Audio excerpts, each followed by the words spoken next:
man, it is November, and where I live, the weather is getting chilly outside. Welcome to the first week here of November. Exciting times because we've been talking recently about building a brand. We've been talking about building social media. Last couple weeks, we've been really focused on the salesperson side of things. I want to take it a step further and ask you, what are you doing to build your bench? See, baseball nerd, right? I want to know, how deep is your bench? If tomorrow the sales manager up and left, who is his replacement or her replacement? Most organizations do not have a plan, and that is a big issue because turnover is a mother. We get a lot of it.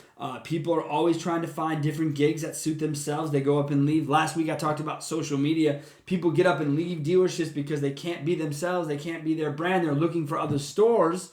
So what are we doing to build our bench? One of the companies we work with, Zimbrick Automotive, up here in Madison, Wisconsin, is a huge focus of theirs. They have leadership programs that try to bring people up, and they identify people in their organizations to then come forward and have a better opportunity of being managers and general managers in their future within that company.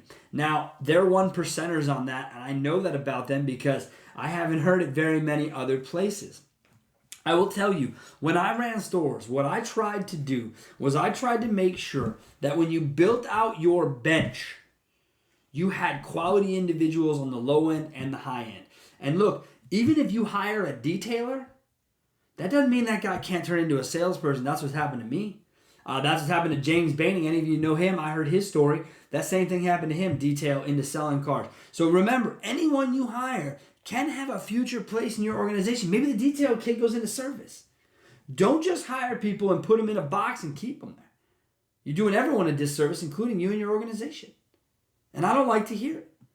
I got companies with BDCs. The typical situation with the BDC is we put people who didn't excel as salespeople into that role. Now, I get that. Why don't we try the inverse? Why don't we bring newbies into the BDC, groom them to our processes, how we look at our customers, how we deal with things within the organization, move them on to sales? That sounds like fun, right? Think about what they would know and learn as they grew up through the organization. Baseball has minor leagues. Where is the minor league system in your dealership? It comes back to training. Yes, we've talked about it here on the show. But building a bench is more than that. It's about the identification of talent and who fits into your future plans. Now, I have what was the note I wrote here? Do you know your manager's with you for life? Because if you don't, you better have their replacement. You better know who that's going to be. But you can't just assume your best salesman's going to make a manager, because that is not typically the case. And more so, what is the training protocol to get someone ready to go into that role? Who's doing the training? Who's getting the training, right? How do you identify who to invest your time in? That's very important. I think it's also important to know the goals of your people.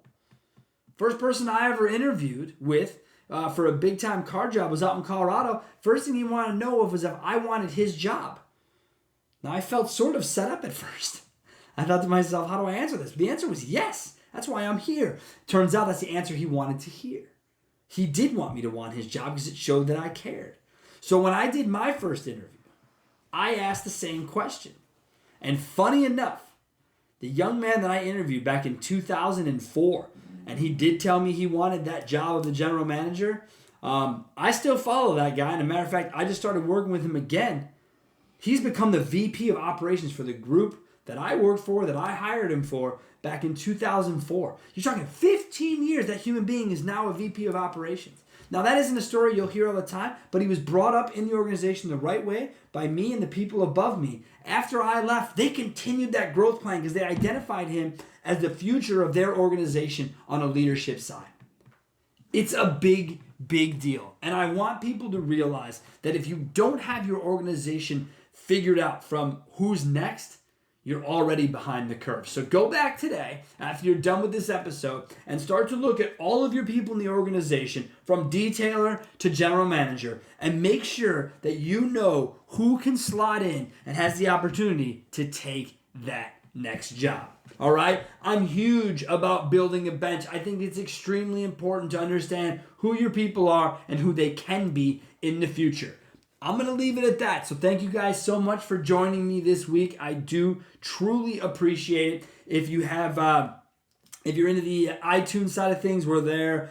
All the places you can find it. Again, it's about wrapping it up. Don't forget, if you don't find it anywhere, go to the YouTube channel. You'll find every episode of this show. Thank you guys so much and have a great week.